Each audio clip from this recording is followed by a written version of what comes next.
Alright guys, a quick one here. I'll detail how to change 15 seconds to 3 minutes on YouTube Shorts.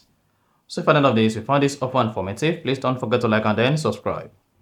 Now the first one to do is go ahead and open the YouTube application. Click on the plus button on the navigation. Then at the top right, locate 15 seconds and then click on it once. Then it should say 3 minutes. This is going to change your YouTube short from 15 seconds to 3 minutes.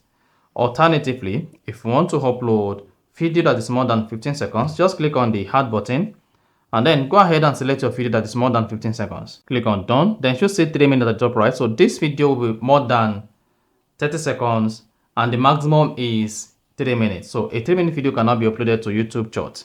Then once you're done, add your video title, add the video tag. So that is exactly how you can easily change from 15 seconds to 30 seconds video on YouTube Shorts. So if you found this offer informative, please don't forget to like and then subscribe.